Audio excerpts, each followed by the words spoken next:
You're listening to Business in Balance with Nature.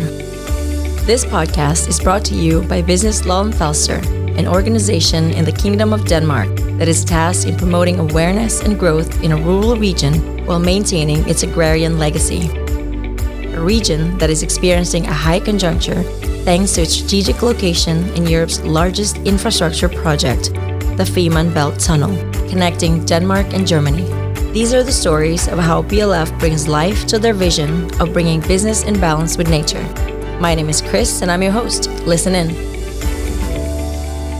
Season 1 follows a bold and ambitious concept aimed at attracting promising, high-potential, and scalable companies into the region.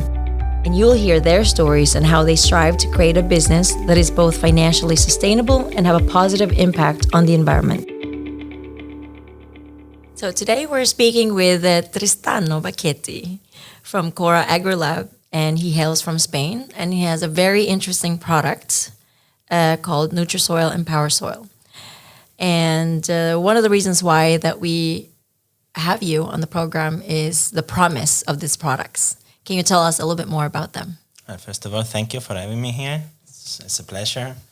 Yeah, about the products, I mean, we really look at the soil as a living organism. So we understand that for preserving farming capacity throughout the vegetable cycle, but also for the future, we really need to take care of the soil as a limited resources. And so we have developed this concept, which really is a fertilization plan that takes into account, from one side, the microbial community that is in the soil and needs to be alive and diverse. And from the other side, we look at how we feed these microbes so they are growing happily and they provide services and to the crops. So this is the two products. One contains the microbes, and the other one contains the nutrients for the microbes to benefit the crops. This is the concept. Okay, that makes sense. So when you're talking about soil health, which is the focus of these products, why is that important for farmers? Okay, the scientists have put forward this data that kind of shows that if we don't treat the soil well, the consequence is actually the soils degrade and actually are becoming they would not sustain crops anymore, because soils are not just like a dead material, like stone, sand, and clay. In order for the plant to grow there has to be an association with the microbes that are in there. So that it's super important to treat the soil as a living organism and to take care of it. Yeah. This importance in treating well the soil, it relates with other sectors as well, because basically what the soil does, it sequesters a lot of carbon dioxide that is in the atmosphere. So actually there is a fantastic initiative. It's called the 4 per 1,000 initiative. They launched it in about 5 years ago, and it's called 4 per 1,000 because if we would increase the organic content in soil by 4 per 1,000, which is 0.4%. In terms of like 4 grams per kilo. So if we, to make it very visual, also in the farming landscape, we would completely absorb all carbon dioxide that we as a human society emit in the atmosphere. So when you're saying that, it also tells me that the current practices in agriculture is doing sort of the opposite. Kind of, yes. So why is this becoming a problem or a critical issue? Unfortunately, the excessive use of fertilizers kind of breaks the natural cycles and and the diversity in the soil. So the result is that you actually lose organic matter in the soil.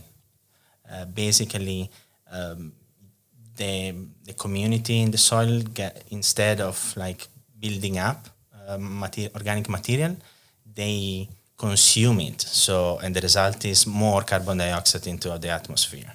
What do you see farmers can or maybe are doing, examples of that, where they are doing a combination of the synthetic, and how do they care for the soil afterwards? Is there anything they can do, or is it just a lost cause? There are quite a few. It's easy to point out. One is no tillage or reduced tillage, because when you kind of intervene into the soil and you move it a lot, then all the kind of microbial cities that have been built from previous season, and they are doing functions in this in each layer of the soil. If you kind of turn that upside down and intervene strongly, then they will stop working. The city will simply die, cities of microbes in a way. Obviously, incorporating into the soil like organic matters, could be compost, could be manure, could be liquids, organic matter. But still, the number of farms around the globe that is adopting that method is still very low. Why do you think that is? I think chemical fertilizers are, even if they are kind of inefficient, because a lot of the fertilizer that you put in the ground, they actually do not reach the plant. They get washed out, but they are very effective. So basically, it's what the plants eat. Those nitrates, those phosphates, these chemicals is the food for the plant. And when we look at the bacteria in the soil and we kind of try to promote, especially if you look at the organic, which is kind of easy to see it, the microbes in the soil give the plants those nutrients. Nitrates, phosphate is the result of the microbial activity that feeds the plant. So with the chemical fertilizer, we just have managed to substitute to the natural way of doing things for vegetation. What would it take for them to change their methods, to start with no tillage? Is there a time frame where they need to kind of invest in order to get that going? And what would that time frame look like? Well, first of all, the way I see it is, do they really have a choice? Because especially certain fertilizers like phosphate, we have quite a clear idea of when they are going to finish. In terms of these things are extracted from mines. Okay. We have 50 years left of phosphate. So okay. That's basically the ending date of conventional farming. Yeah. Period. But why do you think that it's not a critical issue? Because you don't hear that a lot. You still have these governments, kind of rolling back certain guidelines, not really adhering to, for instance, like Paris Agreement, which is, there's one of many things you can do to adhere to that agreement, right?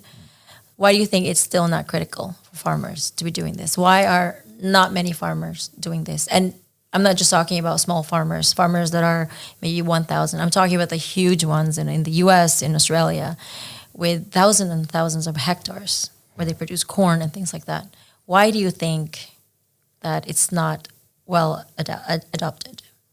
I think we have enjoyed the party so far, and it's just difficult to, to kind of see the end of it or to want it to end. And it's also difficult to, put yourself in a position where you look at 50 years in the future and think, okay, now I start working for that goal. It's like 50 years. It feels like a lot of time. It is. Yeah. In the mankind history, not. But for the farmer, yes. And so that's the main reason.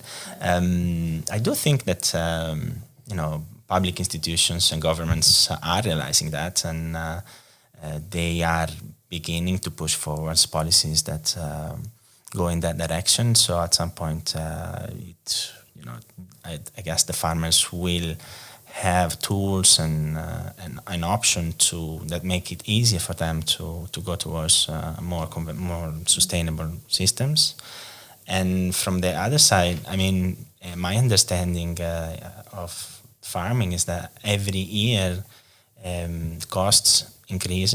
So you have like around 5% cost increase every year in the farming process, and prices more often drop than increase.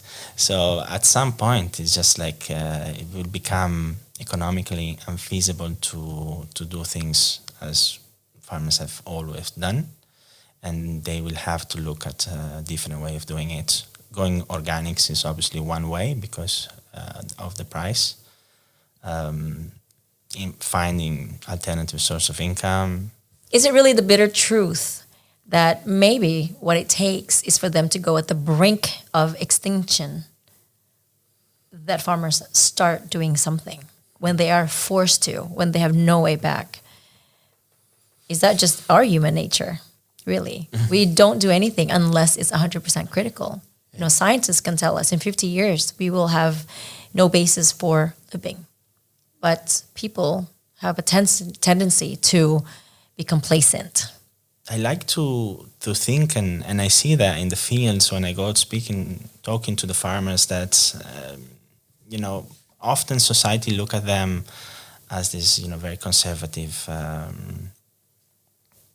sector or bunch of people, and it's kind of sad to think that many people understand agriculture as one of the main polluting sector. I don't see it that way. I think obviously farmers run businesses and they have to take decisions that are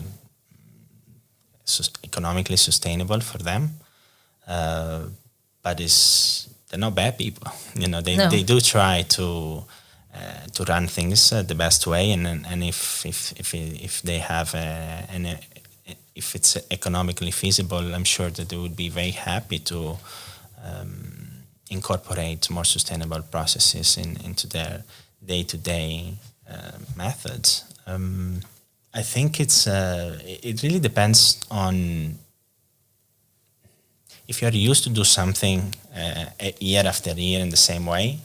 Obviously, there is a learning curve, and that to switch towards something different is obviously difficult because you are stepping into the unknown. At least for you, I don't think that farmers, if they look at that documentary, they would make sense of it. It's not something like I don't believe it. It's it's okay, and it's in there. They experience that environment that is pictured into the documentary, so they obviously can make sense of it. It's just an unknown technique, maybe, so it is difficult. That's why I think it's important. Either they face bankruptcy, and so they kind of, let's start from scratch, or we should focus on finding small differences.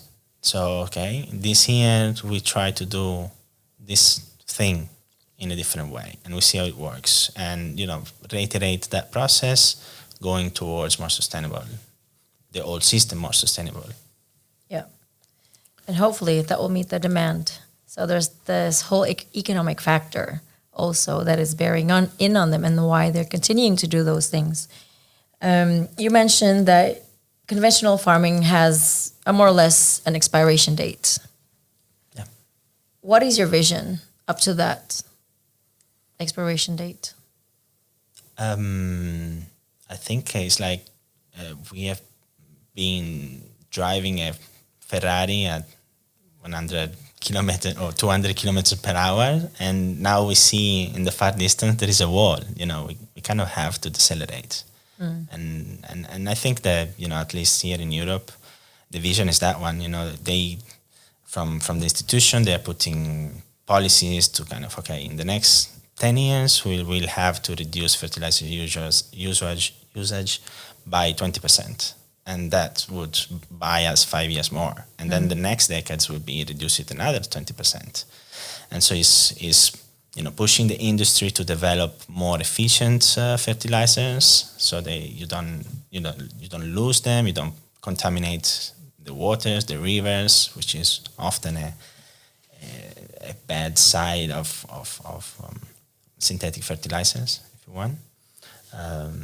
But yeah, so there are a lot of technological advantages we can promote. There is precision farming, better measuring the plant's needs, so you actually give the plants what they need in that exact moment. I see it as an incremental thing, and we will manage to reduce quite a lot the sort of the footprint that we have on the environment in respect to farming. So little by little, it will happen. You have this company and have these products. What is it that you are hoping to accomplish with that? Yeah. And what do you hope is your contribution? I think farmers know it, but perhaps they have forgot it or they don't see it. But I think it's very important for them to understand that microbes, that are those important actors into the farming process, are alive and you have to feed them. So the whole idea of creating this fertilization system that I call the regenerative soil system is really that they have to add microbes to the soil first and then nutrients. And this process is kind of a training, a learning that microbes need to be fed, needs to be taken care of. And by doing that year after year, then it's like, okay, now we have seen the importance of the microbes, and then perhaps the same thing will happen with worms, with some sort of insects, because they are part of the ecosystem and they need to be accounted for. So how I understand this product can help conventional farmers is to kind of bridge a little bit of the gap between that and organic farming. Mm-hmm. Yeah. And I think the question that I don't know if we can ever answer to is if that output is going to maintain at the same level as they are now by having some kind of a hybrid production. What is your take on that? Well, I'm not sure about the whole sector. What I know is my products, and from one side we have these microbes, and obviously because, as we mentioned before, they are alive, and at some point, if you give them the condition to perform certain functions or to do certain things, they do it. And if these conditions are not there, they stop doing it. So it's really about how you, as a farmer manager, want to dictate the functions that the soil perform towards the crop. And that's sort of, biology is all about trade-off. So instead, it's difficult. It's more complicated than chemicals to get a straightforward result in increased productivity and with microbes, and that's a kind of a fact. But with our second product, we really managed to stimulate the plant growth.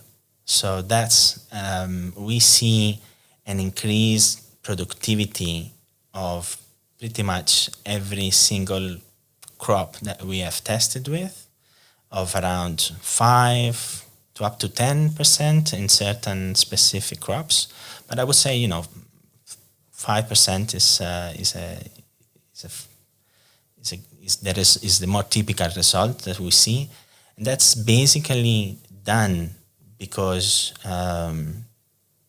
the microbes, they work together with the crops, and the microbes want crops to do things for them. And we exploit that mechanism. And that the result of that mechanism is plants growing faster because microbes want them to give food to them somehow. And so, at the end of the day, we are seeing this yield increase, and that applies to conventional and organic farming. So we are that increased in productivity that is not linked to the amount of fertilizer used. I think we can, put it into, a column of more sustainable production obtained.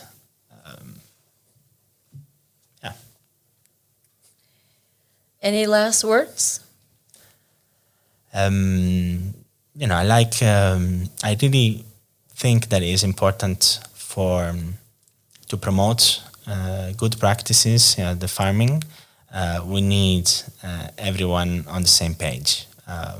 Consumers have to be involved. As in every other sector, they make a choice, and by making the right choice, they will foster a more sustainable farming system. Me and my fellow manufacturers obviously are all about creating solutions and developing better products that can be more sustainable. But I understand they have to be effective, and that's the only way farmers will take them into account. And farmer societies, all the ecosystem around farming, that's obviously very important that they share the information, they keep training. And I was reading the other day a suggestion made by, I don't remember which university, maybe Columbia or some university in the US at the beginning of last century. And they were saying there was a list of 5 or 6 things that farmers need to do to go bankrupt. And one of those was keep on doing the thing exactly the way your grandfather told you. That's interesting. Because I think we can about check off all the farmers in this region. Yeah. Because a lot of them are, brought down from families.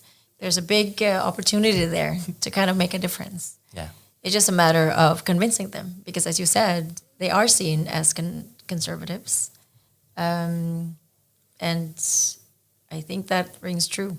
Yeah, there are a lot of technologies out there that have been developed and are being developed that can help, and farmers need to look into that because it's good for them. It's good for their businesses.